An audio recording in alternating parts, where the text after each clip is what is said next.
What's going on, everybody? Welcome back to another episode with me, your host, AJ Quipson. I'm joined here today with my friend Dale Laudencia, aka it's Dorito. Oh no, it's not. It's Dorito Dale on Instagram. He is a former bodybuilding competitor, owner of Malakas Training, and a recovery specialist out here in, is it Costa Mesa or is it Newport now? It's both. What's going on, man? How are you doing? I'm doing great, man. Thanks for having me. Yeah. Today I want to give everybody, one, a little bit of background on you and your story. Like, how did you get to where you are now? And two, what made you more interested in moving towards the recovery side, coming from bodybuilding and doing like body work on people? And just for some value and actionable tips for them, what are some of the most common problems that you see in people that work desk jobs, since pretty much everybody works a desk job now because we're old. But yeah, just to get started, man, like, what interested you about fitness and bodybuilding? Like, how did you get started doing that? So I guess a little bit of background. I wasn't originally trying to get into fitness. Like, coming out of college, I had a business econ degree and I went into accounting right off the bat. And I did it for like 4 or 5 years and I hated my life. The office culture was just not good, and I just really thought I should do something with my like athletic abilities. I was never like really into like collegiate sports or anything, but I was still pretty athletic. And so there was like this turning point in my life where I was just like, I just want to be happy. I don't want to be doing this desk job. And so I actually found bodybuilding because I didn't want to do Muay Thai. So I tried Muay Thai first. Okay. I got kicked in the head really hard one time, and I was like, I don't want to do this anymore. And I had a friend at the time at the gym I was going to, and he's like, you should try out this men's physique thing. It's new. I think you'd be really good at it. And long story short, I found a coach. He brought me under his wing to start training clients. And then when I saw the potential of like just generating money, I started matching like my desk job amount. And I was like, dude, if I like not double my hours, I was working like 4 hours at the time. And I was like, if I just go 8 hours, I'll literally double my income just from training. Were you doing both at the same time? Yeah. So okay. there was a point in time where I was doing like training, like I think my first client was like 4 a.m., 4 or 5 a.m. And I would work till I would go to the office at 7. Mm-hmm. And then I would work my desk job and I would come back in the evening after 5, 6 o'clock and train again. And then it got to a point where I was just like, dude, I don't want to do this anymore. I just took the leap of faith and just went into training. And then I guess to answer your question, how I got into the recovery aspect of it, you were the one that actually told me about body work. You're like, your right shoulder is like rolled forward and your right pec isn't firing correctly. And then you were like, you should get body work. And I was like, I have no idea what you're talking about. And so, I went like all over the place to find like a good like massage therapist or PT. I experienced a lot of bad ones till I found a really good one. And that really good one ultimately inspired me to do this because I saw all these mobility issues with all my training clients. And then I eventually got the certificates, so instrument assisted, and then myofascial decompression with cupping. And then I just started doing it to my clients first, and then like my innermost circle of friends that were bodybuilding. And then I think that's how it kind of just got out when I guess we started like posting about it, and then more bodybuilders came in and I just became like more or less like the bodybuilder guy that fixes everyone. Yeah. And then I kind of phased away from competing myself and I just went into just doing more body work and mobility and recovery type stuff. Okay. So what did you like the most about bodybuilding that kept you in it versus saying like, okay, I didn't like it, just like I didn't like Muay Thai, let me try something else? Honestly, I guess I was at this point in my life where I was just like, I like the aspect of just bettering myself every time. And like, you know, no matter the outcome, like I still came out better than I was last time. And I just kind of like held on to that because after every show, like even if I didn't place really well, I was like, okay, I have another opportunity to better myself. And then like after years of doing it, just like I got to this point where I was like, was really proud of my physique. But according to the judges, I was never like big enough or good enough. Not that, that discouraged me. It's just like my values changed at a certain point. And that's where I got away from it. Mm-hmm. So. Do you feel like bodybuilding changed how you are and like how you, I guess, see yourself? I want to say that it taught me a lot of, I guess, just like personal management in the sense of like, I used to be like super hypercritical of myself, and I would put myself down a lot. But it's like, if you really truly put like 100% into something and that's your best, that's your best. Like you can't expect more than that. You can, get better the next time. But it's like, I think it really taught me to like set expectations really well. And that was like really good for like my mental, just because like growing up with Asian parents, it's like, you were never good enough. So it's like, I think that's what really like taught me that. And that really honestly helped like my mental. Yeah, I know exactly what you mean. I was just talking to one of my clients yesterday, and he was asking me like how to be more mentally prepared for prep and stuff like that. And he was like, how do you like outwork them without going off plan and stuff like that? I was like, you just do everything that you're supposed to do to the best of your ability, and you do it longer than everyone else does it, because most people will quit. Oh yeah. And just knowing that you're willing to put in that work and you're doing everything that you possibly can and you're following the directions and you're constantly trying to find ways to get better, that's what gives you the confidence, not necessarily just because how you look. Yeah. So what made you stop bodybuilding? Different priorities. I mean, I feel like I'm a little older than like the competitors now. Like right now I'm 33. Goddamn. You're right there too. I'm 33, about to turn 34, and like at the time, like a couple of my good friends, they turned pro and they're like 22, and I'm like, there's like 10 years of like stuff like I didn't do up until like I started when I was like 25, 26. Yeah. So it's like they have such a huge advantage of me in terms of time, and like I just didn't see. I actually had this really good conversation with Jess, who's also competing today in the Olympia. Shout out Jess. Shout out Jess. I had this great conversation with her. She was like, when I turned pro, I never made more money. So why is that goal of turning pro something that you really want? Because she was like, you already have your business. You already have like your clientele and stuff that can make you successful. It may not be, successful in bodybuilding. So it's like, oh shit. And then going back to like managing expectations, it's like how, my definitions of success changed at that point. So it's like, I no longer need to do that or even like prove myself to turn pro. I mean, I'm not going to say like, I don't regret it or I regret not continuing, but it's just like, my priorities changed. So it's like, I don't regret it. I know exactly what you mean, because that's exactly how I felt when I started to step away from it. It's weird because you're like, oh, I'm pretty good at this. Like I can definitely reach this goal. It's just, do I want to put in this time and make this extra sacrifice just to get it, even though I know it's not really going to do anything for me other than maybe just make me feel better about myself, mm-hmm. or give me like a little ego stroke. And I think for me, it was just trying to figure out whether it was worth it or not, just to have that kind of feather in your cap.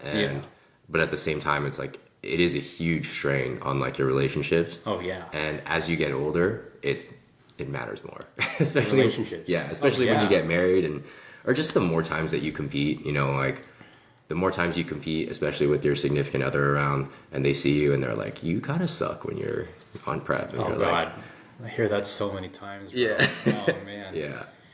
I was guilty of it. I didn't know how I acted during on prep. Like I was for sure irritable, but I didn't realize how it affected everyone else around me. And I was like, dude, this is like toxic for me. So that was another reason why I kind of got away from it. Yeah. Same here. Because like when you're dealing with people all the time, like I coach people online, you coach people in person, like you're always talking to people. And if you can't have some patience for people or, kind of calm yourself down when you talk, it doesn't really make a great relationship. Oh, no. People hate it. Oh yeah, they remember that too. Yeah, so that, to me, it was also just like, even if I take this one step further and like go to the Olympia, or if like if you turn pro, it's like, will it help me do what actually is helping my life? Yeah. I think what I realized too is like I got what I needed to get out of bodybuilding in the sense that it helped me like set up my gym. Like it helped me set up the clients, and then like it got me to the point where I'm starting to work on like all these bodybuilders too. So like it's helping that bodywork business of mine like excel. So it's like I got what I needed from it, and then like I'm always gonna be like thankful for it. Like I met so many cool people throughout the way, and like I still am friends to them to this day. So it's like it wasn't like a total waste of my time. Yeah, yeah. I definitely feel the same. But do you ever feel like you'll regret not just turning pro and getting and, reaching that last milestone that you had for yourself? No, No. I won't regret it, because going back to what I said, I feel like I did everything I could up until that point. I could have sacrificed another 1 or 2 more years to put on 10 pounds of muscle, because that's what at the time Ara was like, you need 10 more pounds. I was like, bro, oh my god, It's a lot. and like for me, like I was eating so much, like so uncomfortable. I was like, I can't see myself. Like if I thought about it the other day, I would still be bulking to get to the weight that I needed to be competitive. Yeah. And it's just like I didn't want to do that, man. For anybody listening, bulking is way worse than cutting. Bulking is awful. When you do it the right way and you're doing it long enough, it's just the relentless amount of food that you have to shovel in when you're not hungry. It's like, imagine going to an all-you-can-eat buffet. And you can't leave. And as soon as you say you're full, they're like, 2 more plates. And it's like that 5 times a day. Dude, it's the worst. It's awful. And then the worst part is, after all of that pain, when you look at yourself in the mirror, you don't look better, you look worse, because you're getting like more bloated, you're getting fatter, and you're just like, dude, this is trash.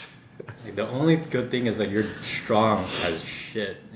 Yeah. That's the only positive. But you're so right. Like my face was so round. I was like, dude.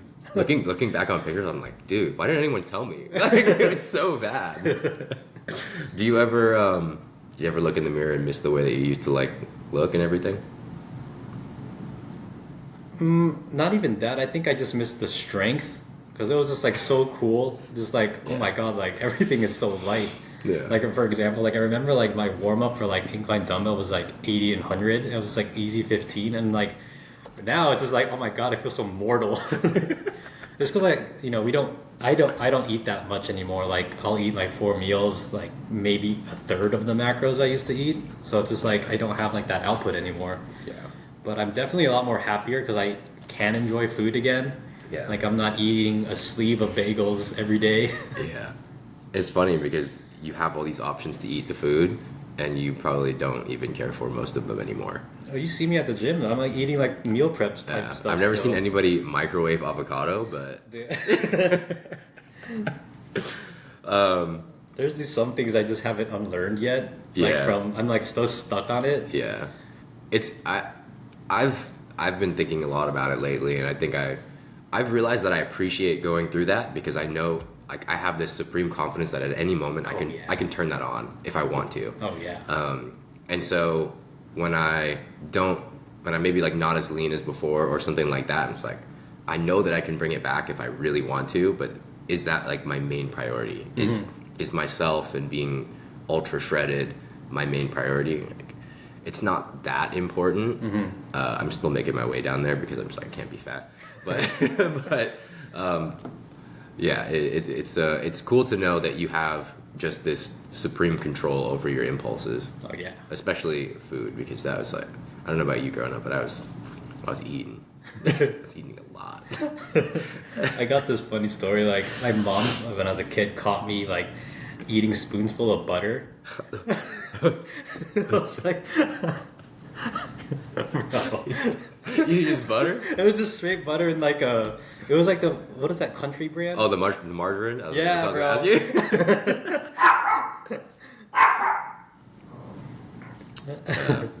That's my dog.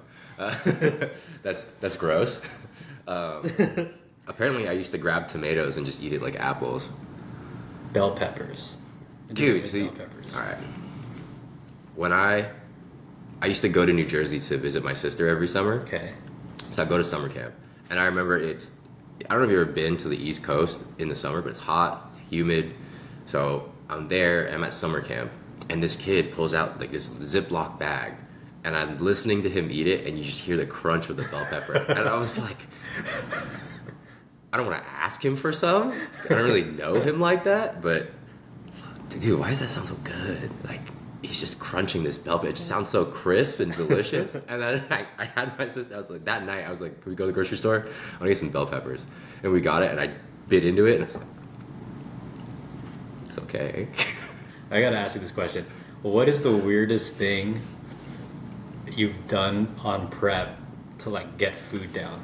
To get food down. Like, for example, like what I'm thinking of is like, I remember when it was like so bland, the food was so bland on a cut, I would bite into an onion just to like get flavor. Oh. Oh gosh. Now that's documented. So you'd bite the onion, I was like, suck the juice, and I was then cutting with onions. I was like, fuck it. I just bit the onion. I was like, oh. I don't think I ever did anything weird like that, but I started craving the most random things. Like my first prep with Oreo, as soon as the prep was over, like the whole prep really, I was like, a McGriddle sounds so good.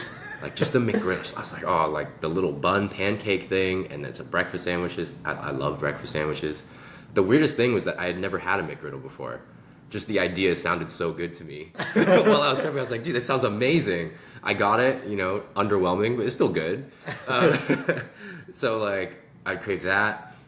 When I knew I was really like down bad was when we were prepping for USA's in 2017. Okay. Went to Costco, and I'm literally just there for my bi-weekly asparagus. And I'm dragging ass walking through Costco. I'm just like, oh god, I'm so tired. Me personally, I like to walk up and down every aisle, like sort of for steps, but just to look and be like, that looks pretty good. And then I think about it and I imagine, I'm like, no, if I ate that, it'd probably feel gross. I don't want that. And I remember standing at the line, and this Asian couple is like behind me. So I'm just kind of standing there dying, and I turn back. They must have had 50 cans of sardines. And it's like the only thing they had in their cart, which is why I really noticed it. And I just turned back to my cart, and I was like, man, that sounds so fire right now. No. And then I was like, oh, that's not good. I need to go home.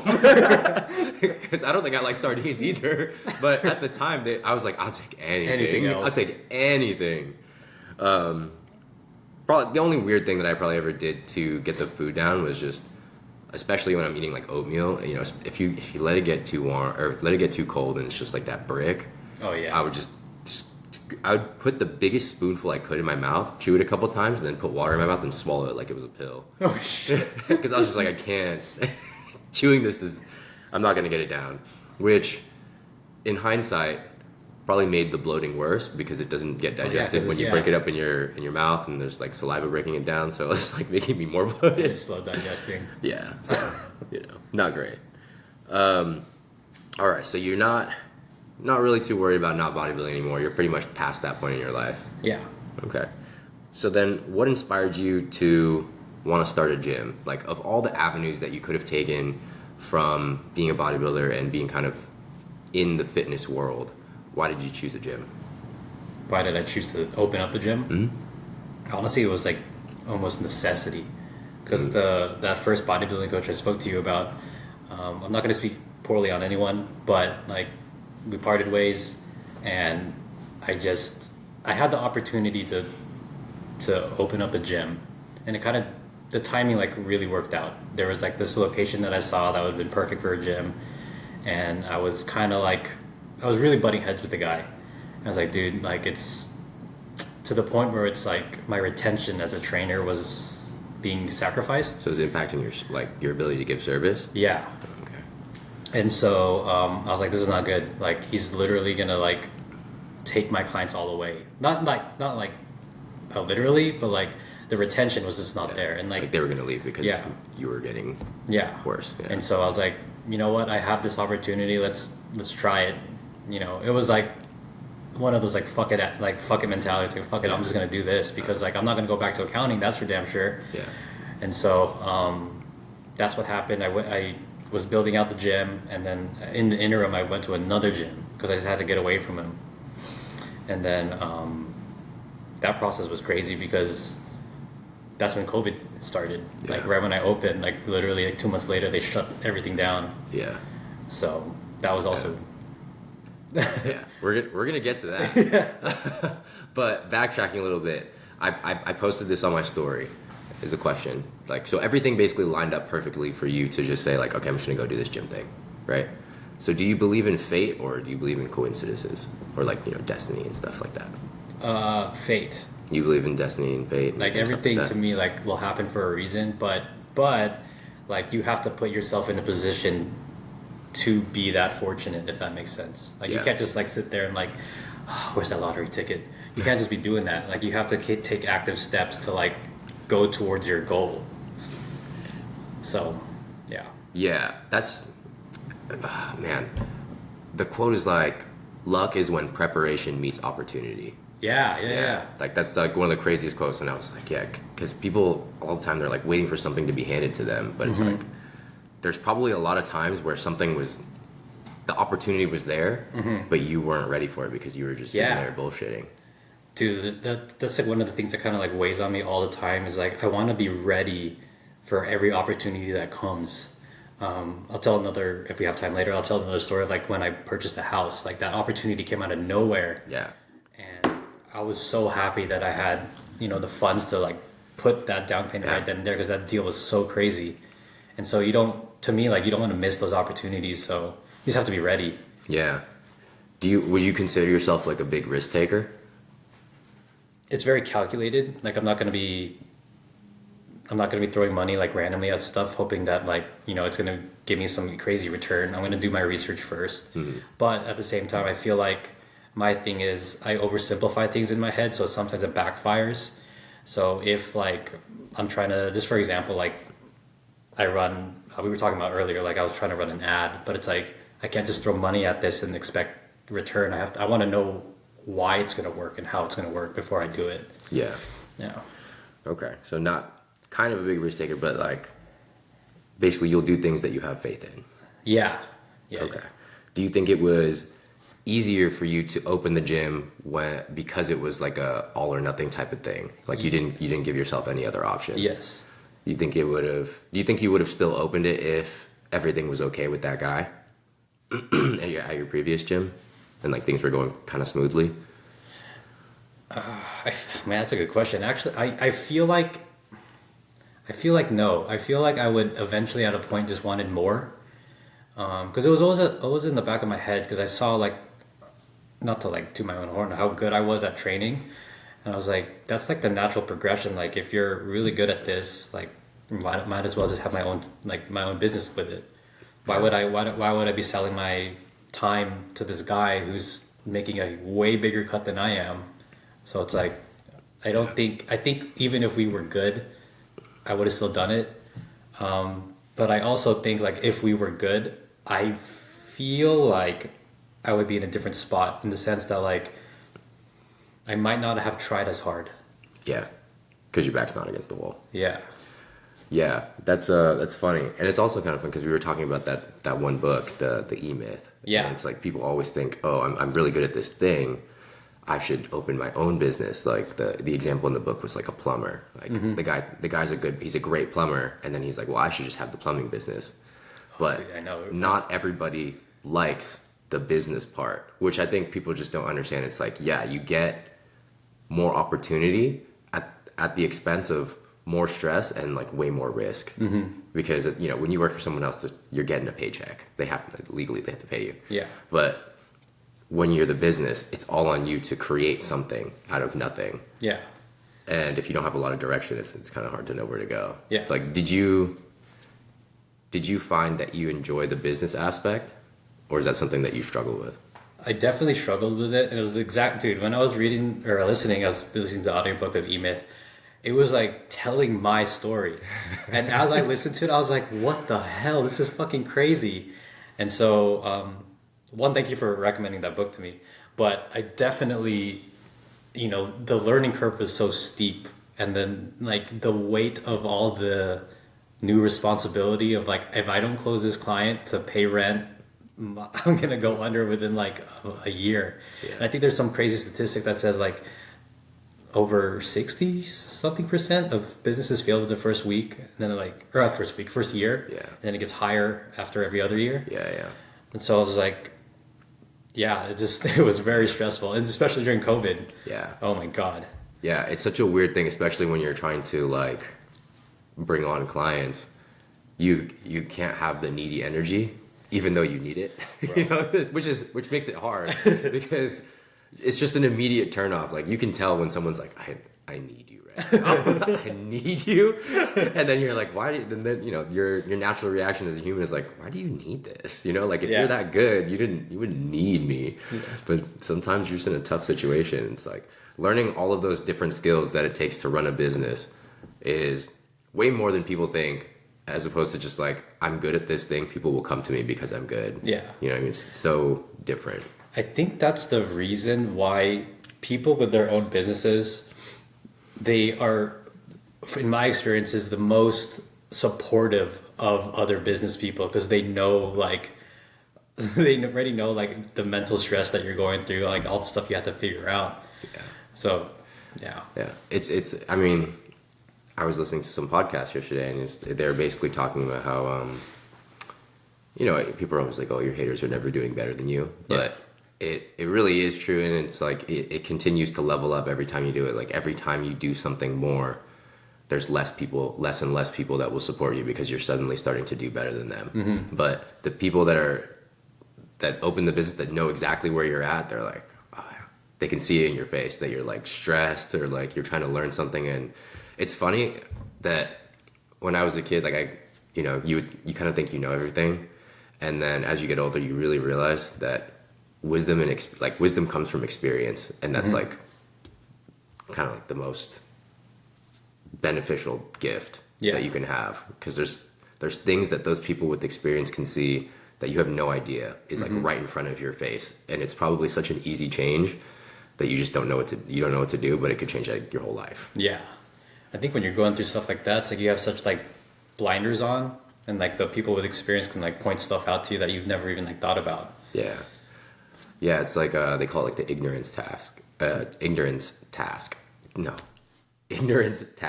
Tax. Yeah, it's the ignorance tax. So you pay life, whatever it is, for not knowing how to do the thing that you're trying to learn. Mm-hmm. So like Alex Hormozy, he was talking about it, and some guy did this close, and he was like, how much do you make? And this lady said $50,000 a year. And he writes $50,000 on the board, and then underneath it he writes $1 million.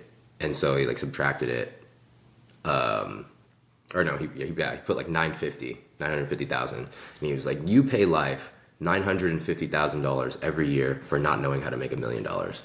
Damn. And I was like, oh God, I'm paying a lot of money right now.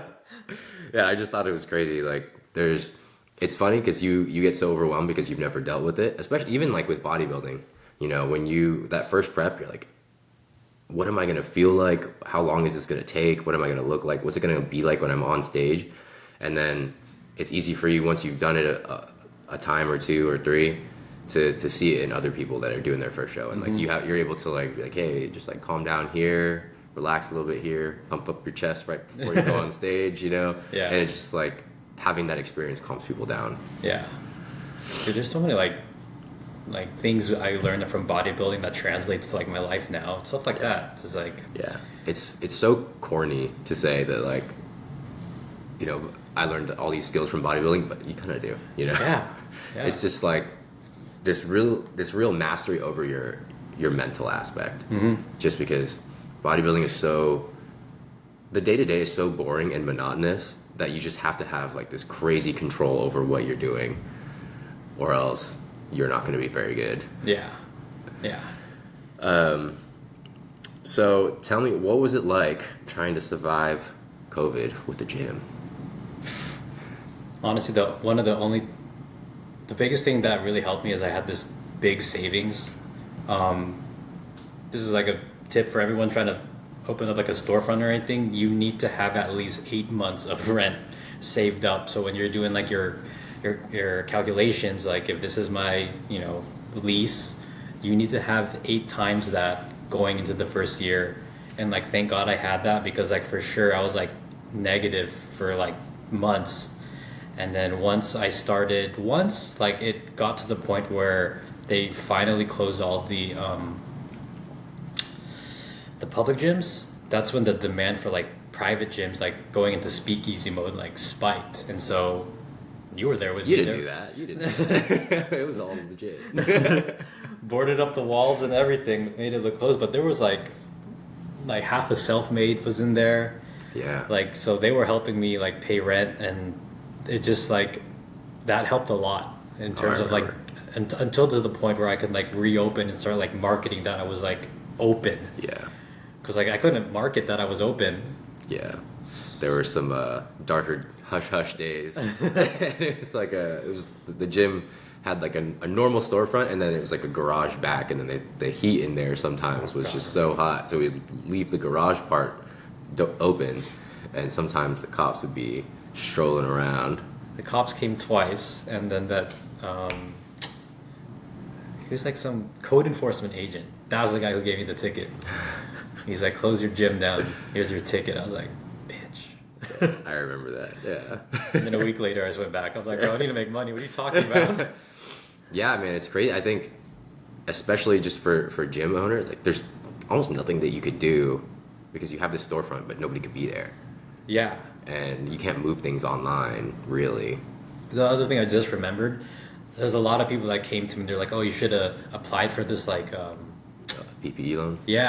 Yeah, so because I opened my LLC or S Corp at the time, 2 months prior to that, I didn't have tax records to even submit. So it's like everyone telling me to do that, I was like, I cannot do that. So again, back against the wall, I cannot do that. I have to do this. I'm gonna make it work. How stressful was that for you that time? Bro, I remember one specific week that I did not sleep for 3 days. Like, I just laid in bed, and then I had that dream. I did like this dream analysis. I had this dream where I just lost all my teeth. And then I was like, okay, then I looked it up. I'm like, oh, it means you're worried about money. And I was like, oh, that's accurate, because I haven't slept in a while. And then I finally had that dream, and I was like, oh, I am really fucking stressed. Were you worried about not knowing how long the closure was, or was it that you were eating up into your savings for that you had like the 8 months that you had saved up, or what was going through your head at the time? Yeah, so I was basically looking at my savings like a time bomb. I was like, I have a couple months left. Mm-hmm. Please God, let this go away. But I got to a point where like I was able to at least break even. Like, I think at that time I started taking like bodywork clients, so that was like another vertical that was, generating me some money. And then it was just word of mouth where some new clients were coming through. They were looking for private gyms, and I was like, yeah, I'm open. Please. I remember we were telling people on the hush hush. I was like, DM me. So yeah, I mean, so there was a point in time too where I was thinking exit strategy. I was like, how the fuck do I get rid of this? I remember there's that one guy. There's this one guy that gave me this offer, and that guy seemed like a total bullshitter. He basically, for everyone listening, he basically offered to buy the gym out, and I told him my price, and he basically said no. Was that price? Were you trying to make a profit on it? Or were you just trying to recoup everything? Net out, yeah. Okay. And then actually no, he tried to counter and then said something like, come work for me, and then like you can, this is how we're gonna work for the gym. Mm-hmm. Yeah. Still run it, blah blah blah. And I was like, I don't really want to do that. But I eventually just like decided to just like hold on to it. Yeah, I remember we were talking about it. Fuck, I actually forgot about that until you brought it up just now. Like, I could have sold the gym. Like, that's crazy to think about, and like where I am now is even like crazier to think about, because it's like, I was able to get that bigger spot, and I think I'm doing a lot better than I was prior. But obviously, I want to do better. But it could be a different situation right now. If I literally just like yes or no coin flip, Yeah. it would have been way different. Yeah, so like kind of a risk taker because you Yeah. had an opportunity to just say like, okay, I'm just gonna cut my loss, like Yeah. you know, like I bought Tesla high and it's dropping. Let me just sell it before it gets worse. Yeah. But you ended up having faith in yourself. Like, what made you have that faith that you were gonna come out on top? I kind of fell back to the thing where it's like I need to do this because I honestly couldn't see myself doing anything else. Yeah. I didn't really have, I had the thought to fall back and go back to school for something different, like not accounting, and then I was doing the math like in terms of time, like if I at the time was actually thinking about going back doing law school because my sister's a lawyer. Okay. And so I was like, okay, bullshit through the LSAT and then see how I do, and then I don't think the law books are audiobooks. I was like, I don't know, that's gonna go well. Like best case scenario, I get out in 4 years, and then I'll be somewhere around where I am now, 33. Yeah. And I was like, oh god. And an associate. Yeah, an associate doing like bitch work. I was like, oh fuck. Yeah, it's funny because Mary and I are watching Suits. I don't know if you ever watched that show. Yeah, so it was one of my favorite shows when it came out. And I told her it was good, and she watched the first episode. She's like, "It's okay," and then she just binge watched like 5 seasons. It's good. I've never seen the last few, so I told her she has to stop so that we can watch it together now. But yeah, just watching that, and you're like, dude, I could be a lawyer. Associates are bitch work, bro. Oh, yeah. like, and they don't even make that much as an associate. It's like you work all these law schools. It's kind of like the doctor thing too. You have to Oh my god. you get paid nothing for so long. And then all of a sudden it's just boom, now you start making money. But you have to wait it out until you get to that Some point. people don't even like make it out. They like, I had an attorney client, he was doing bitch work for like 10 years. No way. And I was like, dude, what the fuck? He's an associate for 10 years? Yeah. Oh. I was like, dude, hell no. Yeah. So that's one of the things that I would have had a hard time with. Not just because you're doing bitch work, but there's like a period where you're not moving up the way that you want to move up. Mm-hmm. But it's like, at what point do I say, enough is enough, this is just not my thing? Or do you just keep grinding and say, my breakthrough's about to happen soon?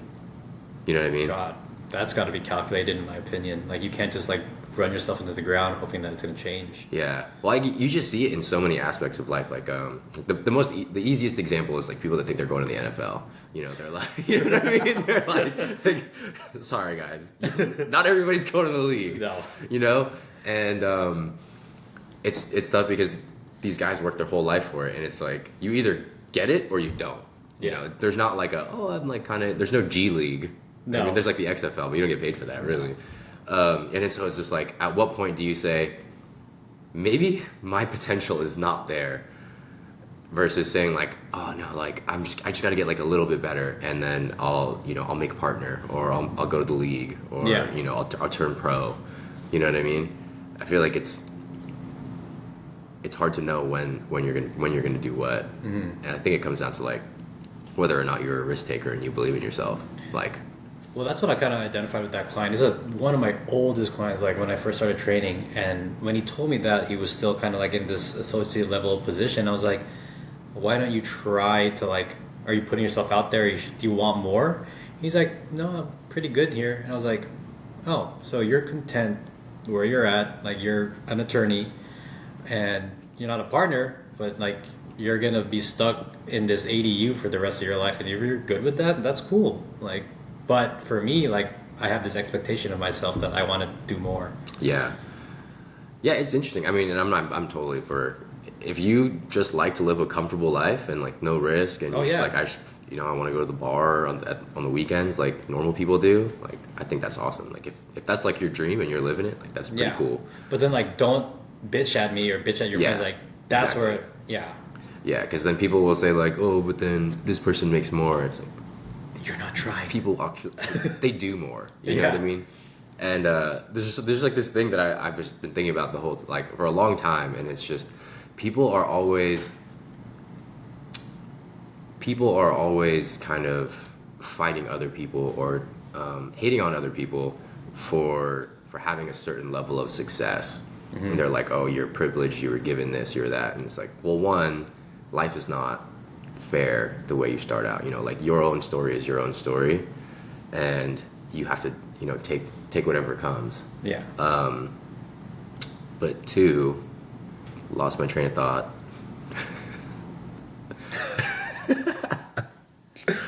Different, like you were dealt a different hand type thing in life. Like two. The second thing, which is something that most people just don't really understand, they just don't want to understand it, is that you will get as far as your skills have come to. Like, you will only go as far as you're skilled enough to go. And so sometimes that means you're not as good at doing the thing that you're doing. You're not as good at being an operator. Like, maybe you're not as good at being a trainer or something like that. Or maybe it means that you're not good with people. You know, you don't have a good skill set of talking to people, and then that's why nobody wants your service or whatever it is. But like, there's some skill that people that are above you have that you just don't have, and people just don't want to admit that other people have better skills than them. Yeah. I think that point in time comes like when you stop learning, like you stop trying to, like, going back to the example of my client or my past client, it's like you were stuck doing, I think it was some sort of like insurance stuff, but you could have taken that and like probably specialized in something and like accelerated your career that way. But if you're good with doing like small cases like that, then that's what you're gonna be. Yeah. So. Yeah, I think it's just it is a weird thing, because especially now with social media, because I was thinking about this earlier. If I was really content with just like a normal everyday life and I never saw anyone else's life, it wouldn't be anything. You know, you'd be like, this is my life. You know, I live on the farm and I eat, I don't know, rice. Yeah. And but because you see other people doing other things, it kind of puts it in your head that you want it or you should have it, and then you create this deficit of like where you are, and there will always be more stuff to buy. Mm-hmm. And I think as you get older, just being really self-aware of like, what do you actually want? You know? Yeah. Because I was on a call with like this media team yesterday.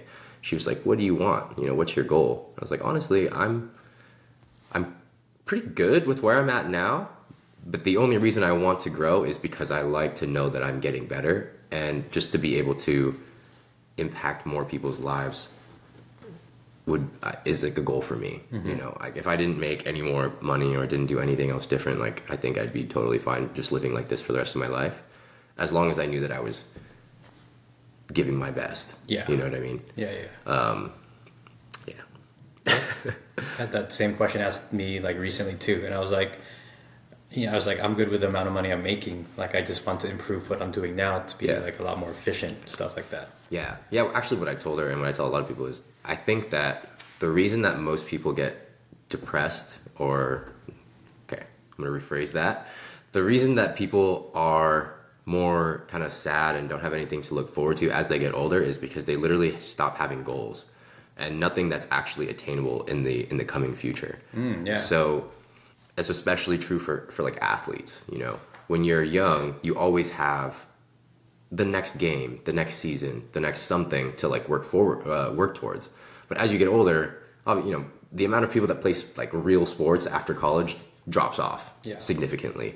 And so it's like, if you don't have that and you also just work like a regular everyday job, nothing wrong with it, but you're not exactly in control of when you get a raise. You know, the position has to open. So it's like, now you don't have sports to look forward to continually get better at and be competitive or whatever. And in your job, maybe you don't have the opportunity to force a promotion or a raise or something like that. So it's like, where in life are you growing? And then most people fall back into, I'm going to go get drunk on the weekends, go to the bar, do all this. And then there's literally nothing to look forward to. It's like you're waiting it out until the time that you retire, so then you can go have fun. And I feel like that's the part that people miss. And I think that's why people like bodybuilding so much, because it gives you something to improve at and something to like focus on. You know what I mean? Oh yeah, I can definitely see that. That sounds so depressing when you're talking about like, yeah, you just stop. I'm like, dude, there's no way I could just stop. Yeah, well, I just think it's weird because I'm not normal, even though I think I'm normal, but obviously like I don't live a normal life. But most people, they live for the weekends, and they live for the weekends because they need a break from their everyday life. Mm-hmm. but I'm sure it's kind of similar for you. Like, it's Saturday, you worked on Saturday, you worked this morning. Yeah. Like, every day is pretty much the same thing for me. The only reason I know it's the weekend is because everyone says it's the weekend. And I'm like, oh, maybe I should take the weekend, but still end up doing something anyways. But it's just because, like, there's this goal, and it's like, it's exciting to make progress. And I feel like if you lose sight or don't have anything to progress in, that's when it's boring. Even when we were bodybuilding, like, when I had a lot of time, like, if I did a show and then I had 4 weeks in between shows one time, that 4 weeks was the most boring 4 weeks of all time. Because one, I was dying. This was in between SAC and Tournament of Champions when I lost to Jeremy Potvin. And I'm already peeled out of my mind, right? And when you go into the gym on prep, you're always kind of like, I'm here to, like, get better. I'm gonna get bigger. I'm gonna do this. I'm gonna do that. But, like, at the end of prep, you're not. You're just trying not to get hurt. Yeah. And then you're on cardio and you're like, I'm gonna get leaner. It's like, I'm already pretty lean. Like, I'm not getting leaner. I'm just trying to maintain. And just that monotony of just maintaining was harder than getting there.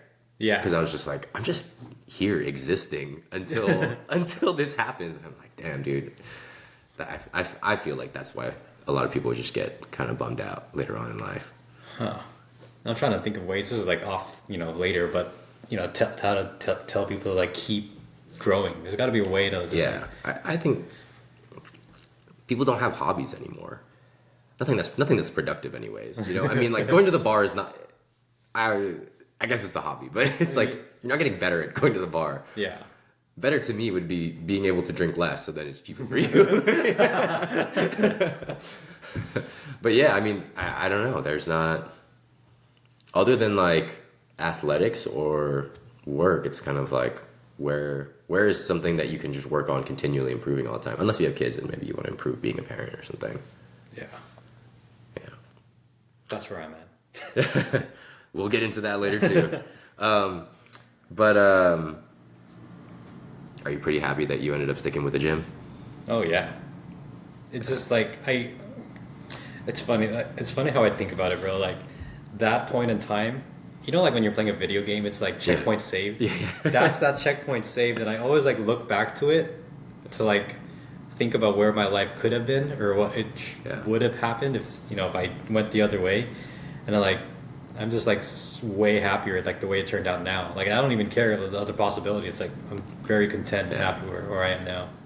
Sometimes, like, for me personally, when I need to ground myself, I'm just like, what would have happened if I didn't do XYZ? And then I'm like, oh, that would have sucked. I mean, This is as stressful as it is doing what I do now. Like, this is fine. This is good. This is good.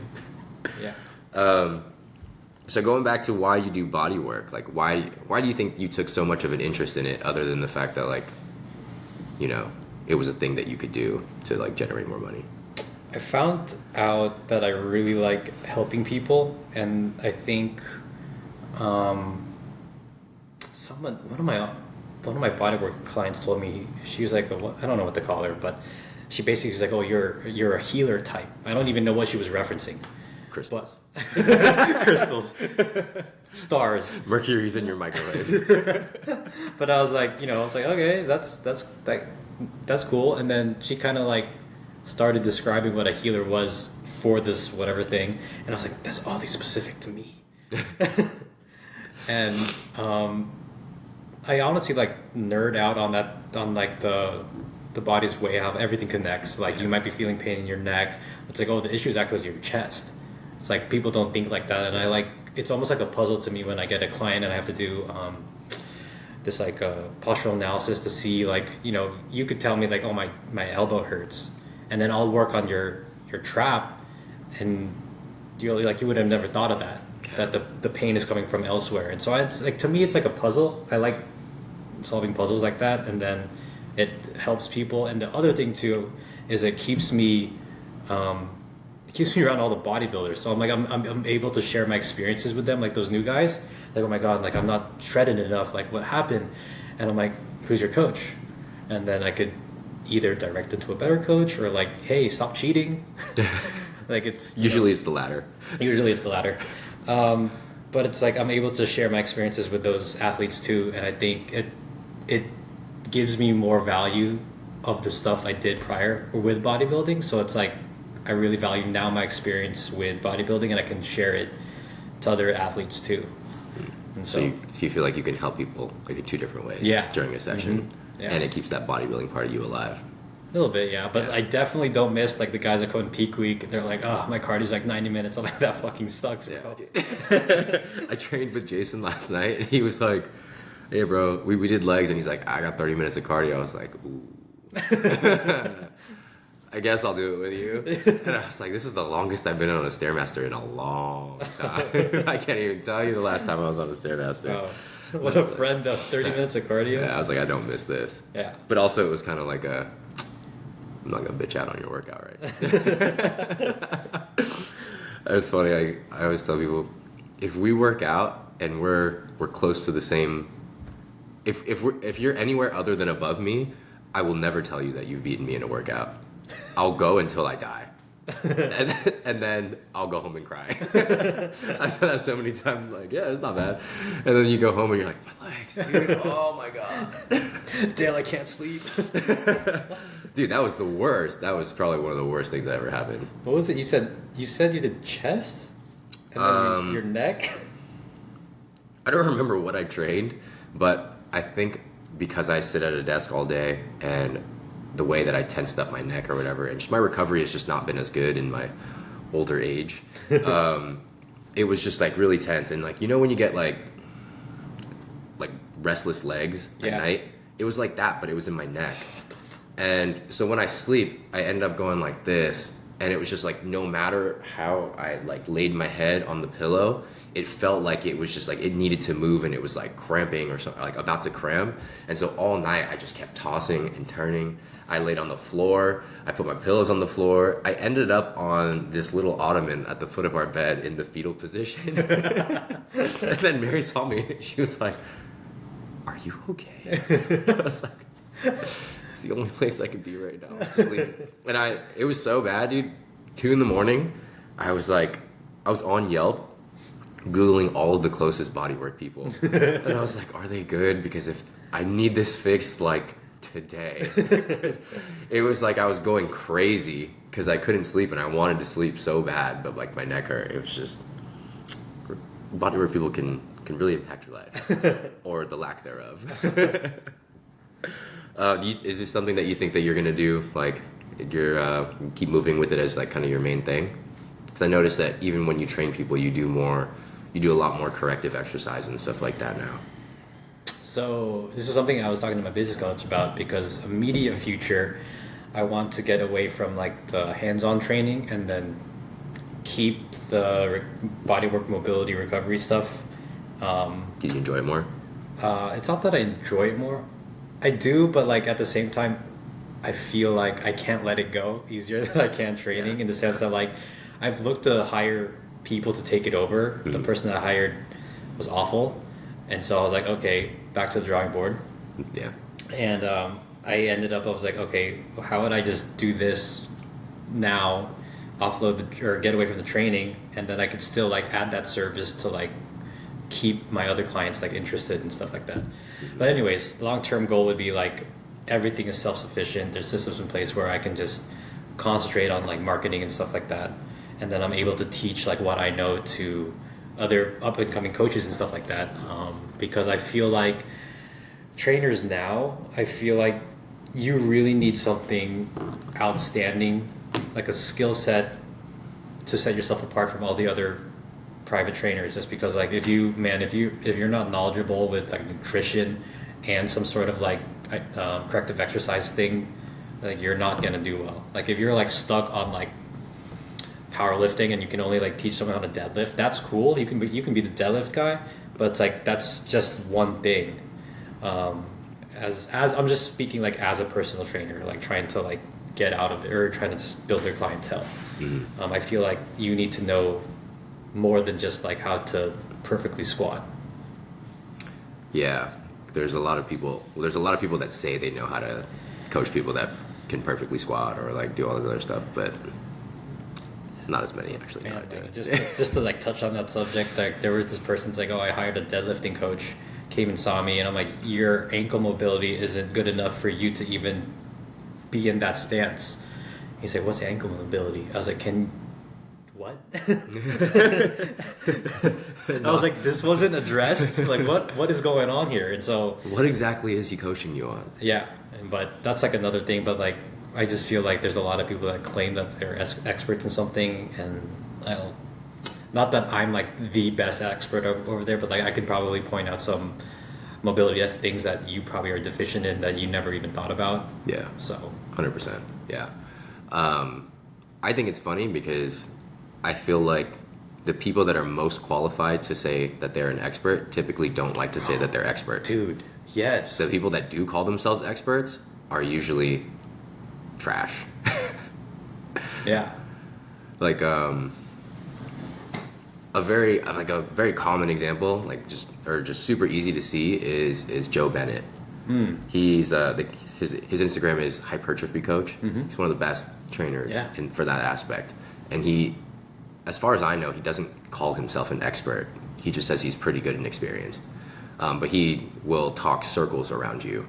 You don't even know what he's talking about. Yeah. So like his training and his content is more geared towards nerds, bodybuilding nerds. But I found that most people that are true experts don't like to call themselves experts. Oh yeah. It's like he's really good though. Yeah. Like, it's one of those things where it's like the more you know, the more you realize you don't know. learning paradox. That's what that is. You learn more. Science. Yeah. The more you learn, the more you understand you don't know. Yeah. So. Which is both cool and also like, damn, I'm never gonna know anything. Yeah. Okay, cool. So you're gonna move towards the recovery side. So, building off from that, what are probably the most, just to give people some value, like what are the most common problems that you see associated with people that work desk jobs? The most common problem. Yeah, Are we talking like physically? Mm-hmm. Yeah, like what are, when you're doing a body work session, recovery session, what are the most common problems that you see from people that work at a desk all day? Number one thing is body awareness. So part of the service that I do is like, obviously I'm going to like restore your mobility, but I really want to coach you in a way that this never becomes a problem for you ever again. And I help identify the things that put your body out of place. And so the top three is always like your seating position, sleeping position, and driving position. So those are three things that everyone does. You can't tell them not to do those things because that's just being a person. Yeah. And so, but if you're able to do it more efficiently, in the sense that like, you're gonna get the preview to my next post about like seated in a desk. The way you should sit in a desk, in my opinion, is the same way you should set up for a squat or a deadlift. Like you should have that natural neutral spine. Because the issues that I always train are seated related. So lower back pain, and then tension in the traps and shoulders from just craning over. So you have the C posture. The C posture comes from not supporting that natural S curvature in your spine. So that's the way you set up for a deadlift. And that's the safest way to do it, right? Mm-hmm. So it's like when you let that go, that's when your muscles are relaxed. And so it's like that's where the muscle atrophy comes from, because they're no longer actively keeping you up. So over time, your body understands that this is where it's supposed to be. When you try to go away from that, that's when it hurts, because it's like, I don't remember being like this. It remembers being like this for, if you think about it, 8 hours at the desk and then 8 hours in your bed. So that's 16 hours out of 24. That's a long time. And then compound that over the years that you've been sitting and sleeping without really addressing posture or your back muscles. That's why you're in so much pain. Okay. Yeah. Damn, that's interesting. So what are some things that people can do to help be more aware of their like seating position or driving position, or like? I think it's just you have to understand that like you have to always remember like that the way your body should be, and that neutral spine. Like anything deviated from that, that's not the way your body should. So the way I'm sitting right now, like I'm turned to you, this is not good. But like you should always just be straight. Like that neutral spine is like key. So when you say neutral spine, break it down for the listeners. Okay, so layman's terms, you want to preserve the natural curvature in your back. Your back is an S. It's not like a straight line. It's not a C. It S's from your hip all the way to your head. So you want to maintain like this S curvature. Where it goes away is when you look down. It's no longer straight. This is not good. Straight. And then your lower back, when you go over, you're in this what I call the C position. Like you're just C. You should be an S. Mm-hmm. And so the neutral spine is like its neutral state. It should be that S. Okay. Yeah. So what are some things that people can do to start addressing using those back muscles and everything that will help with that posture? It's the same reason why I highlight for a lot of my clients is like all the posterior muscles, meaning all the back muscles that you don't see. People don't like training them because you can't see them anyway. So it's like, those are the muscles. But to answer your question, I honestly just like get into the gym. Like if you get into the gym, you're going to understand very soon how dependent your body is to like moving the way it should be. Because like I tell my clients all the time, like, strength training when you get older is a lot more beneficial than anything else. Like I'm going to say it's more beneficial than cardio, like resistance training, because like that's cool. Your heart, can run a mile in 6 minutes, but like, what if like your back can't even hold you up for that mile? It's like that's where the strength comes. Yeah, and then atrophy is like a big thing as you get older too. Yeah. And yeah, I mean, especially like if you work at a desk job for 20 plus years, then you never work out, you basically have no strength in your back. You live a very sedentary life, and like your quality of life down the road is not going to be. Oh, going back to the thing you said about people working till they retire. What if you didn't work out for the entire time? Let's say you worked your life for like 40 years. What if you trained none for those 40 years, and then you have no muscle to even enjoy getting on a plane ride to go to Greece? Like you can't even enjoy your time now. So like the quality of life is not even there. Like you should just do a little. You don't have to work every day, work out every day. It's like 2 times a week. It's like some resistance training will pay dividends later on. Yeah. It's funny because I think just for overall health, and maybe not necessarily like the higher levels of fat loss and creating aesthetics, like you don't have to work out as much as people think. Like 3 times a week is pretty good. Yeah. If you know how to train. The problem is when you don't want to eat less and you also don't want to train more. But I just think more volume in the beginning is better. Like if you can swing more days, just because it's more repetitions doing the same stuff, which is like people are usually not very good at training. And it's like if you only train once a week, then you're not really getting much better at it. No. Yeah. But yeah, so your advice for everyone with back pain is to work out. Yeah. Don't sit so much. Are there any particular workouts that like they can do at home or stretches that you think are beneficial? The stretches that are going to be the best for people that sit are, I want to say, chest stretches. That's going to actually like open up this, because you're always hunched over. So I always highlight chest stretches with people, with my clients, and then glutes and hamstrings and quads.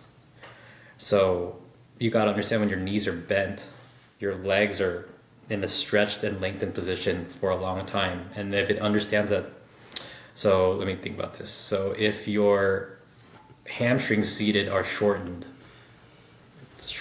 they're tight, they stay tight. Yeah. So it's like hamstrings and glutes are going to be tight just from sitting. So you really need to mobilize your glutes and hamstrings more than anything. Just if you sit. Yeah. Okay. So train legs. Don't skip legs. Don't skip legs. I prioritize legs. If I had one training day in the week, yeah, if I had a busy day or busy week, I would train legs. Yeah. That's everyone's worst nightmare. Yeah. But I also feel really good all the time though. Like I don't have knee pain. Like I feel good. Yeah. Yeah. Must be nice. So here's just a random question. you do body work on yourself, or do you go to someone still? I do it on myself. I'll have Lex, like if I can't reach something on my back, I'll have her cut my back. Like I'll tell her, like thankfully she's in the medical field and she understands anatomy pretty well. Okay, that's good. And so she just, helps the cups, and I'll do some active release on myself, which looks really weird when I do it by myself. Yeah. But yeah. Yeah, that must be nice. Yeah. I remember we got the Hypervolt, and I think it was from you, but this was like in 2019. And when they first came out, everyone was like, dude, they're so amazing. Yeah. And then you realize the spot that you usually want to like hit with the gun is not something that you can reach. So you need a partner. And I used to ask Mary, I was like, hey, can you hyperize my back? And she'd just go like this. She'd be running over my spine. And I was like, oh God. And, the thing when it goes like a jackhammer. And I was like, dude. And then, 90 seconds in, she goes, oh, my arm hurts. I'm tired. Oh my God. Okay. Thanks. Thank you for helping. It helps so much. Yeah, it's so much better. Okay. Any other advice? Like what are maybe like the other two most common problems that you see for just like an everyday person, not necessarily a bodybuilder? In terms of going back to the desk job people? Just like common pains or aches or tightness that you see in your everyday clients that are not, competing. I think I immediately thought ankle. That ankle mobility is something that a lot of people don't realize is an issue for them until like they try to single leg lunge or something like that. That one is, I think, the hardest one to restore is the ankle mobility, and I think it affects more people than they realize. Because there's so many other ways around it, right? You can get like those lifting shoes with the heel elevated things, or like just lift on wedges. You can get around with like not addressing your ankle mobility. That one's a big one. But the shoulder and the neck thing, I think, is like the number one thing that I see just from just looking down. The crazy one is like the phone, because like if I challenge everyone that's listening to this to go out and like take a second and just look around at people, and you'll look around at people that are texting. It's like this. It's like your neck is like literally almost like a 90-degree angle down, and it's awful. Yeah. So you kind of got to do the Asian parent thing where you're like this. Yeah. Optimal. It's functional.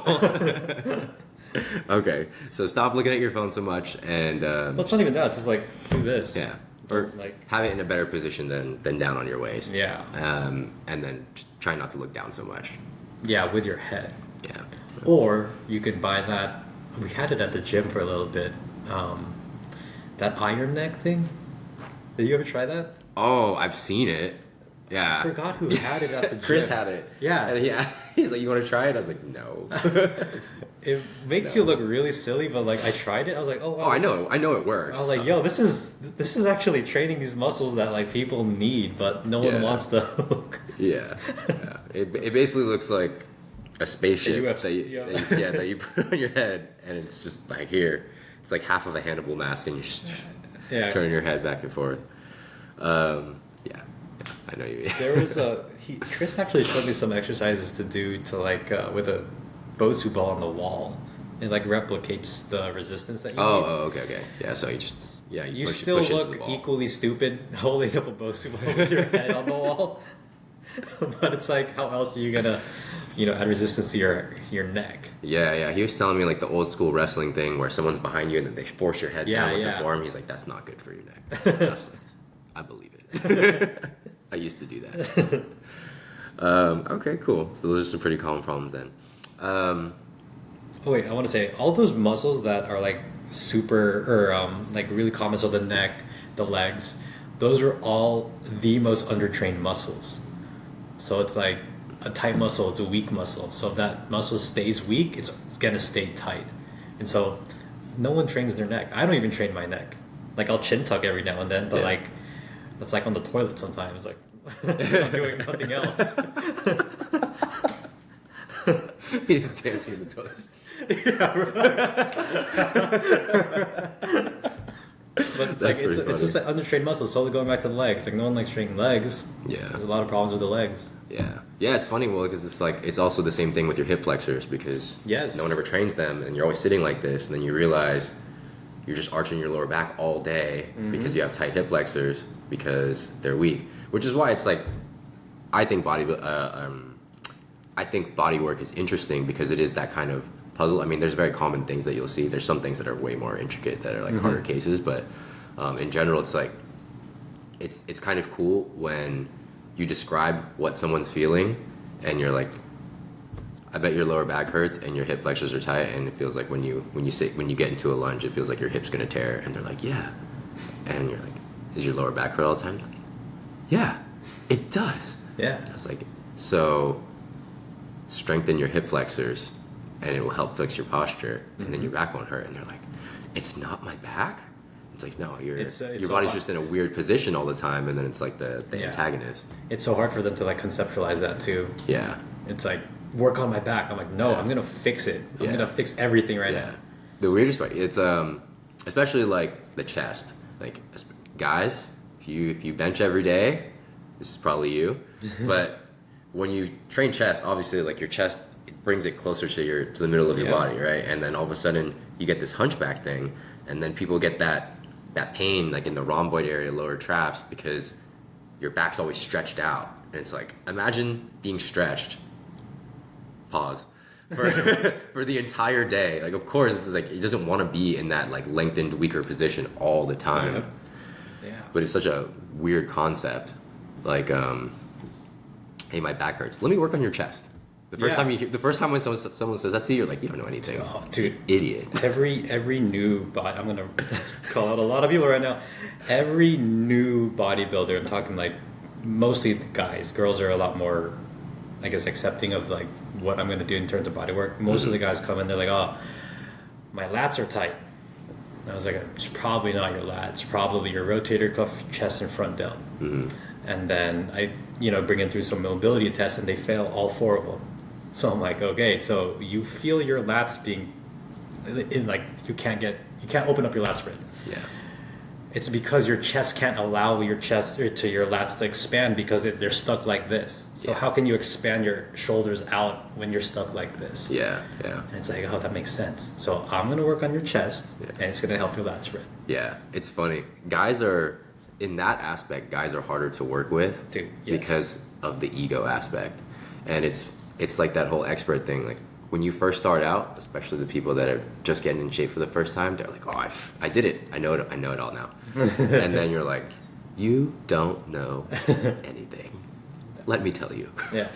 But it's hard to like break through that with people, especially with what I do, mostly just coaching for fat loss. I tell people the first phase of my program is, I want you to forget everything that you think you know about fitness and nutrition, and I'll build you from the ground up with a solid foundation, like true knowledge. Because like what most people do is, when they research, they go on Google Med, and they're like, there's just so much information out there, and then they pick something from here and there and there, and then they melt it all together to create their own thing, and they do it without knowing why those aspects are even beneficial in the first place to a specific diet or a program. And then you make something that doesn't work. Yeah.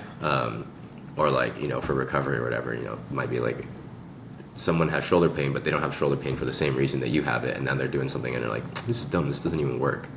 Or like they're telling you how it's supposed to go, and it's like, oh, dude, I have a number of like, they're not like my recurring clients, but there's some times where someone will literally tell me what to do, like how to do my body. I was like, bro, like, there's no way that you are coming to me and telling me how to do body work on you. Yeah, it's pretty funny. It's I feel like it would probably happen less with body work, but with fat loss especially, because people are like, okay, we're gonna do this now, and I'm like, whoa, calm down. If you knew how to diet, why would you be here? So just starting with that, let's just assume that you don't know, and I do know, so we're gonna do what I know works, not what you think works. Well, that goes back to the thing, it's like, why are you hiring a coach if you're not gonna listen to them? Yeah, much harder for guys. Yeah. But I'm a guy, so I do like working with guys. Pause. But cool, man. What are your what's your big plan for the gym and your business, or like what are your future goals? Cool. So, talk to my my business coach about that, where I want a 10-year plan type thing, Yeah. like long term. Yeah. There's two options I want to go with it. I want it to like kind of like mold itself as it goes down, but I do want another location, maybe in Vegas. That's just a thought, but I really want to master the craft of just like all the business aspects of it, because I really know how to be a trainer. I know how to be a bodywork person, but in terms of like being a business owner that runs all the stuff that like people don't even realize business owners do, like I for sure have not mastered that. I don't even know if I scraped the surface of that, but I really want to master that.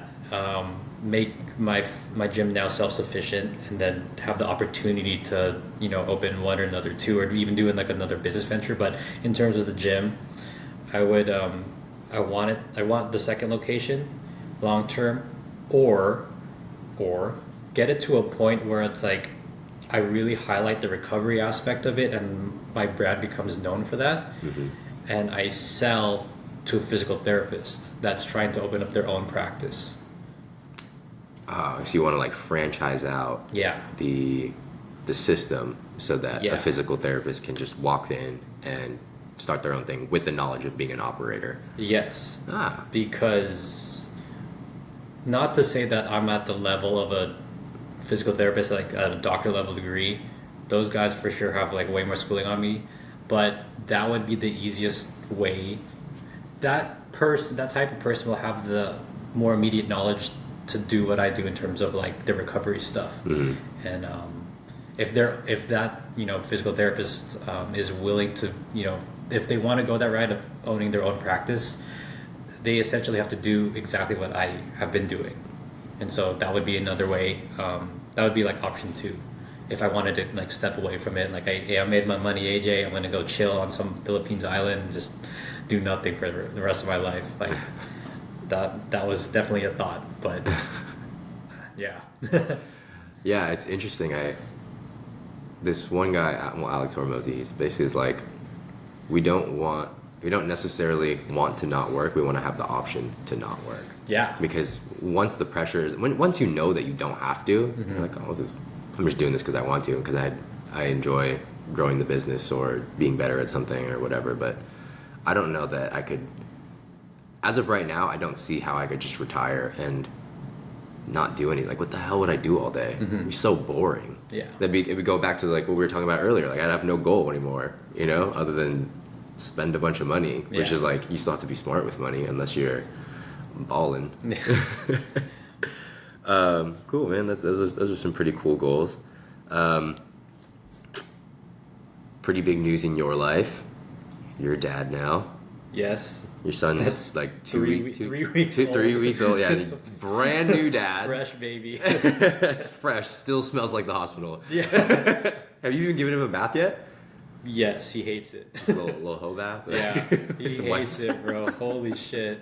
But I'm like enjoying every moment of it, man. Like when he's like, I was talking to some of my friends that just had their kids also, and they're like, your son is never going to be that small ever again. Like, you should really enjoy the time now. And I really get it now, because like just from last week, he looks already different. Yeah, it's crazy how fast they change, and that's another thing that like immediately changed my perspective and priorities. Like, I gotta do more for my family now, and like ultimately, all these dreams that all these dreams that we have for our son, it's like I need to find a way to support these crazy dreams. Give him the opportunity to. And I think like go on crazy vacations.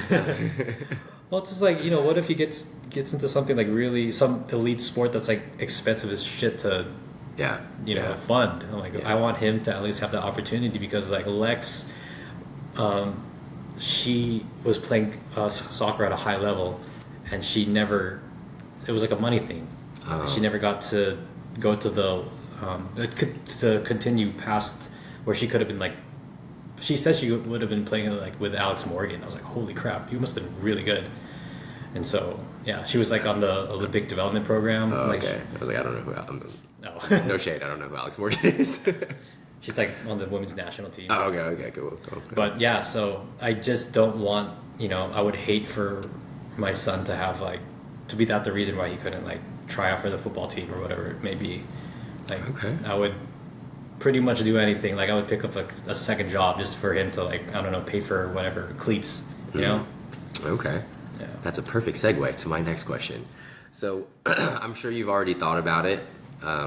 What are some of the kind of lessons or values that you want to imprint on your son? Ooh. I'm sure you've thought about it. Dude, yes. The one that stood out to me the most. Okay, so let me start by saying this. My son, or my future kids, will already inherit like all the financial benefit of me just being not originally from the Philippines. So as immigrant parents, like I didn't have much to start out with. Mm-hmm. My son will already have like a step above me in terms of starting point. So what I would instill in him is not so much like monetary stuff. I want him to learn. I would almost say like the emotional awareness of like what I had to learn from like from being brought up by my parents who weren't very emotionally smart. Mm-hmm. And so like there was a big like learning curve for me to like really like I was like angry growing up. I had like this temper problem. I don't want my son to ever even like think about that. Mm-hmm. And so I want him to learn like emotional awareness, number one, which is like, I think for most guys to this day, they don't even know how to like deal with their feelings or emotions. It's just like rage all the time. And I don't want him to do that. And so I think, because I think to me that'll like develop him into like a nicer person down the road. And I think that's just like, to me, that's like really important, just because like I feel like if I never learned that myself, I don't think I would be a gym owner. I don't think I would have been like a husband, because I was just like so angry all the time. That's like something personal from me.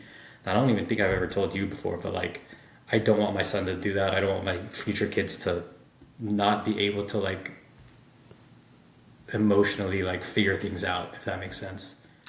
Yeah, just being able to just navigate your emotions, yeah, and kind of know what you're feeling. And there's like I was at a business thing recently, and this guy was just talking about mindset and stuff like that, and it sounded a little woo-woo, mm-hmm. At first, but he pulled up a feelings wheel, and he's like, most people live in these 4 or 5 feelings. It was like happy, angry, mad, sad, something like that. Mm-hmm. And he's like, but if you branch it off, you can keep going until you find like what you actually feel, which it's not necessarily like angry. It's like, you could go down to being like embarrassed or being doubtful, mm-hmm. or, something like that. And then figuring out what you're actually feeling instead of just being default mad. Mm-hmm.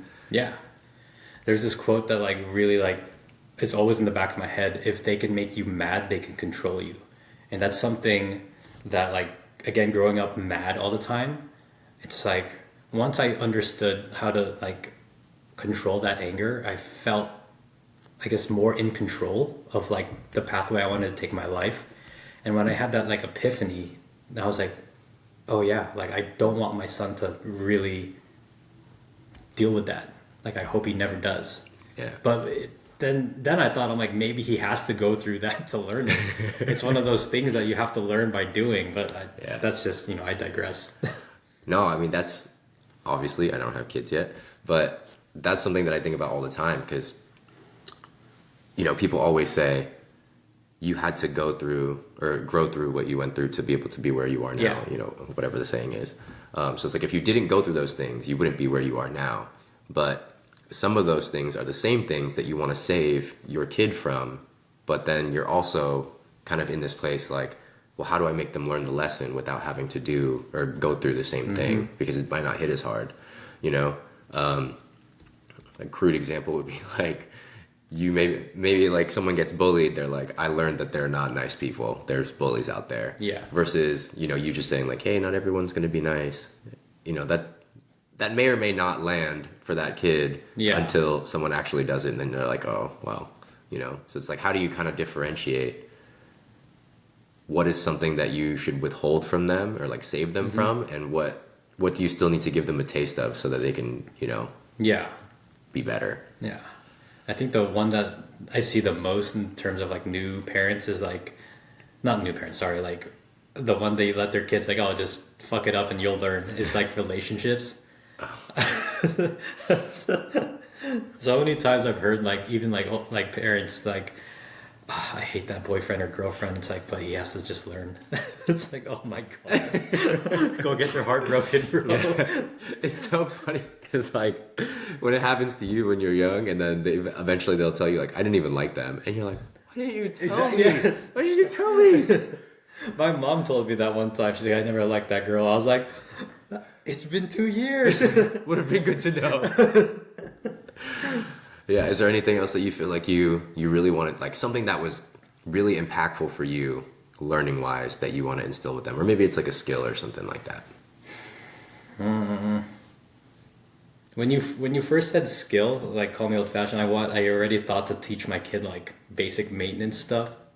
So, like for example, like the car stuff. I don't even know how, like, if gasoline cars will be a thing when he starts driving, but like I would want to teach him how to like change the oil and rotate his tires or something, like stuff like that. Because that was weird, because I saw all of a sudden on my feed like all these girls like shaming guys they weren't a man because they couldn't change a tire, and I'm like, that's not my son. He's gonna change that tire. Well, it's funny because it's like, I mean, I can get that part, but at the same time, that stuff gets taken to even deeper levels where some guys don't know how to pump gas. No. Or like just do normal things. And I'm like, what have you been doing your whole life? How are you alive still? You know what I mean? But yeah, I think that's interesting. That just reminded me of the story. So my one of my clients, he's I think around 40, has a 5-year-old son now. The internet went out in his house, and he has one of those houses where it's like hooked up to Wi-Fi. Everything is like automated. Okay. Wi-Fi went out, and then he told his son, you know, we got to leave the house. Let's turn off the lights. He's like, how? I'm like, what? He's like, switch the lights. And he's like, Google. And I was like, oh my God, are you serious right now? So that was like, when he told me that story, I was like, wow, kids growing up with like crazy technology, like they might have like this learning deficit. Yeah. That's just like, to us, that's going to be so strange. Yeah. I think our generation is the weirdest just because the extreme growth in technology happened as we were growing up at the same time. Like other people, they were already older, so they were trying to like learn when they were like old, but like we were kids while it was happening. You know, had a Razor, had a Sidekick, you know, had the first iPhone, stuff like that. Okay. So I'm going to just fire off a couple topics, and I just want you to say whatever the first thing or like the first word or statement that comes to your mind. Okay. Kind of around your son. Okay. Participation trophies. Ooh. Okay. Participation trophies. This is one of the things I would like to teach my son, is something, again, I learned way later, is you have to learn how to lose. Like, there would be so many times I could tell you, you probably were there for a couple of them, where I would just like get buried in a show and like I just was a sore loser about it. But the way I realized it was like, first of all, a loss is always going to be a lesson, so get better from it. That was the number one thing I'll teach my son. Second of all, you got to understand, if you did your best, second place is all you could have done. Don't be mad at that. That person did better than you. You have to accept it and congratulate him. Mm-hmm. Hey man, good job. Like, it's not the fact that he beat you. He just, you know, maybe he's been bodybuilding for 2 more years than you. Yeah. Or something like that. It's almost like, especially in that sport, it's almost like you can't compare ever. But going back to the participation trophies, if everyone wins, you never learn how to lose.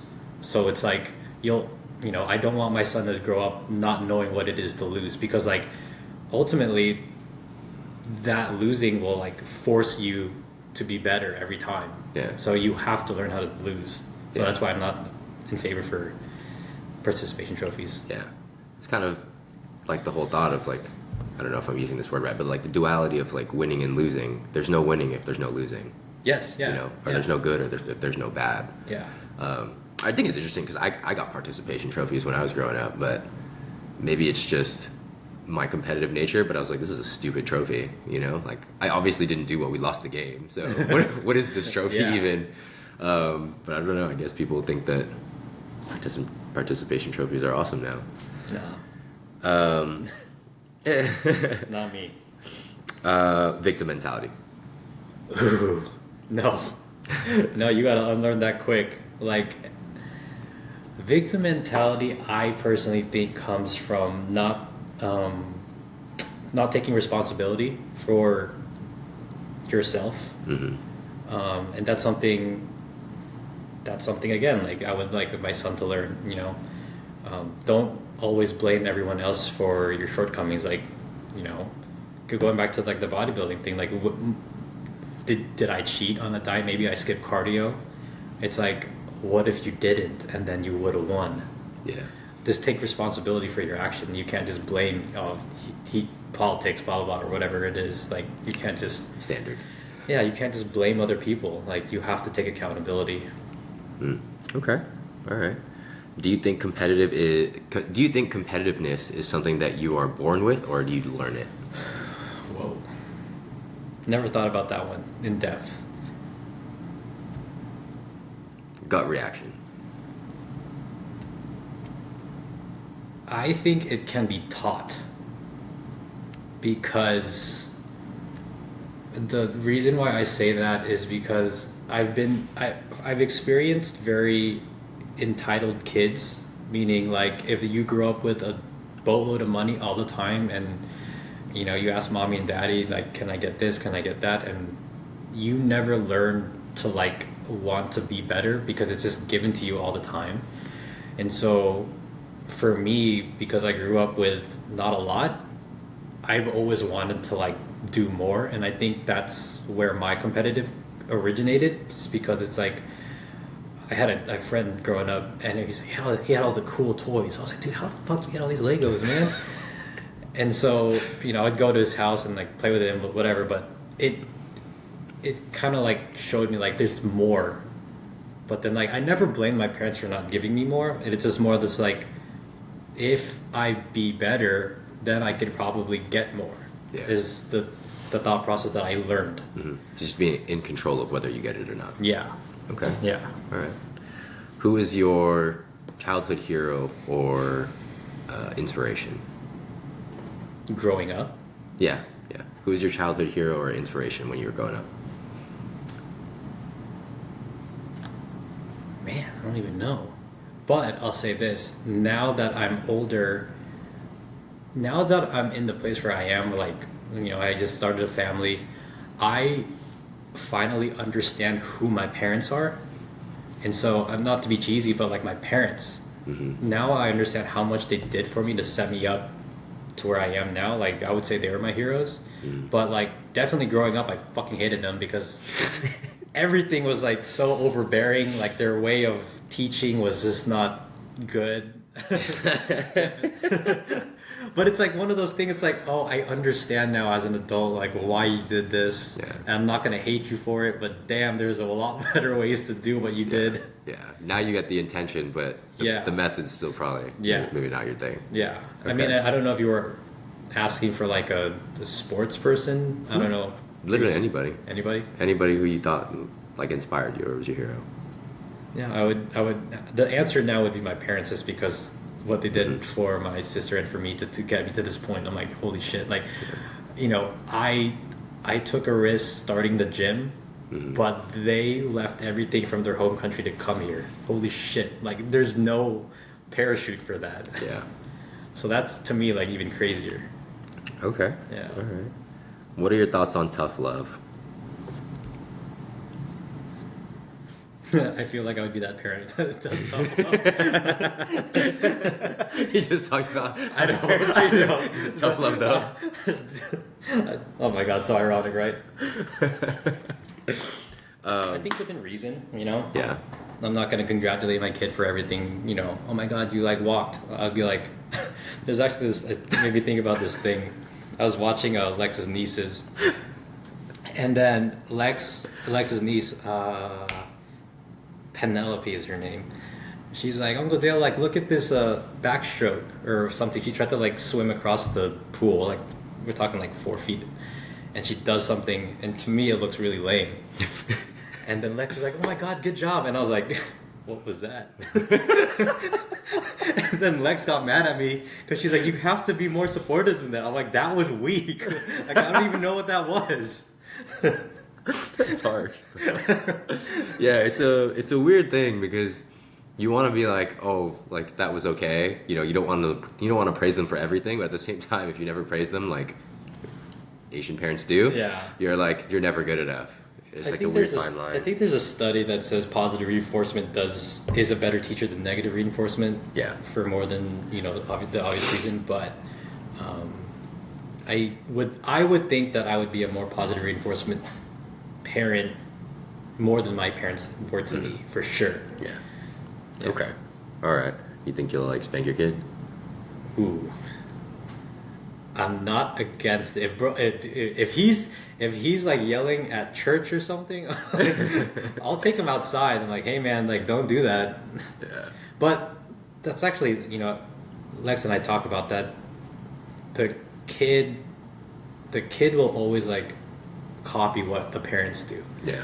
So it's not that I would find every reason not to hit my kid. But this is really funny. I thought about this the other day. Like, instead of like hitting the kid for like in terms of punishment, I'd make him do a cold plunge. You can't say that's bad because I'm addressing his inflammation now. So I'm just like, stay in there for 5 minutes. You're like, that's child abuse. No, I'll be like, he's an athlete. He needs this. Child services comes through. Sir, we heard you're giving your son cold showers. Oh, that's funny. It's more funny that you said that you were less impressed about something, and you said, I'm not gonna applaud him if he walks. And now I just imagined your son like gets up, walks for the first time, and you're like, should have done that last week. Hey, I'll say this: he's rolling over already, which my sister said is like really advanced. He's a savant. But I got scared though because I thought he would roll over and suffocate. Yeah, that is one thing. I was like, hey, don't do that. Yeah. But I was like, wait a minute, that's actually pretty impressive. What does that mean? Yeah, it's funny that there's like those. I lost my train of thought now. Yeah, I don't even know what I was gonna say. But, what did I just say? You said it's going to be funny if... I know, what were you saying? What did I say? We were talking about how I was going to cold plunge my kid instead of hitting him. Yeah. Oh, no. Like the walking thing and like... Oh, yeah. I was going to say like, there's so many things that you don't know, just kind of like about business. Same thing like business, but raising a kid. There's so many things that you don't know that are important until you have a kid. Like... Most people would probably never, most guys would never know tummy time is a thing, or like how to swaddle a baby. Most guys probably don't even know what swaddle means. You know what I mean? Like all these little things, and it's like a huge learning curve. And then you just like, wow, there's this whole world of things that I just don't know. Yeah. And it's my son. Dude, that swaddle thing is hilarious because that's the first thing they teach to the husband or the father. And it's like, it's a crash course. They give you this newborn baby. You're like deathly afraid not to break it. And you're like, we need to put it in this blanket burrito. And then like, I do it. And then they're like, oh, that was good. And then I never did it that good ever again. It was like, oh my God. Yeah, what a dad. I'm waiting for you guys to tell us when the first blowout happens. Bro, it was close the other day. It was close. I was holding him and he was just like pooping away. I was like, there's a limit to this diaper, dude. Stop. No, the blowout is when you don't even know what's happening, and then it just leaks into your arm. Oh man. You'll enjoy it. You'll be the first that I text. For sure.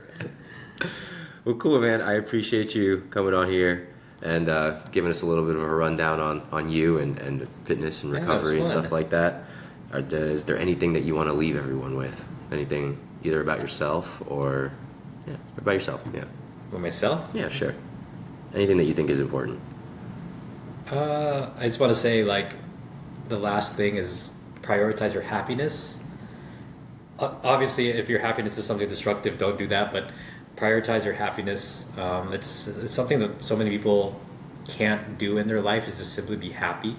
They're like never content with what they have or whatever it is, and you really should just prioritize your happiness, because everything else will follow. You know, as cliche as that sounds, like at the end of the day, it's like if you die sad, like what was your life? Well, you can die sad with all this money, cool, but like that's, you know, my definition of success, and I think that's also something that people really need to figure out is your definition of success. Yeah, that's definitely true, especially in this day and age when everyone's flaunting like Lamborghinis and stuff like that, you know. But the truth is, if you really went down to it, not everybody wants one. Yeah. Well, cool, man. Where can everybody find you? At Dorito Dale on Instagram. Dorito like the chip. Dorito like the chip, Dale. And then I just started a YouTube channel, so I'm trying to remember the name. SoCal Fitness and Bodywork on YouTube. That just started. I have to do my 4th upload, so the 4th episode's coming out. Gang. Yeah. Okay. So yeah, those are the 2 platforms that I'm using. All right. Anything new coming up that you want to promote? The YouTube channel. That one's new. Or do you have like any events or anything going on at your gym or something like that? Nothing immediate, but definitely a lot in the works that I plan to announce later. Okay, cool. And if someone wants to get body work from you because they have back pain, shoulder pain, and neck pain, or any other kind of pain, where can they go to sign up, or like what would be my gym website, malakashtraining.com, and then it's right on the front page, book, and then you'll find a picture of me, and then you can book a session. Cool. I'll link all of your stuff down below somewhere. I think that's how that works. And if you enjoyed the episode, give it a like. Do you like things on podcasts? I don't know. If you gotta subscribe, bro. Yeah. Follow, subscribe, whatever people do with podcasts. If you're on YouTube, you know, all that stuff. Oh yeah, share it. Share the episode. That would be pretty cool. And if you want to get in the best shape of your life for the rest of your life, you can go to teamlionhearted.com/apply, and we'll see if we'd be a good fit for you. But until next time.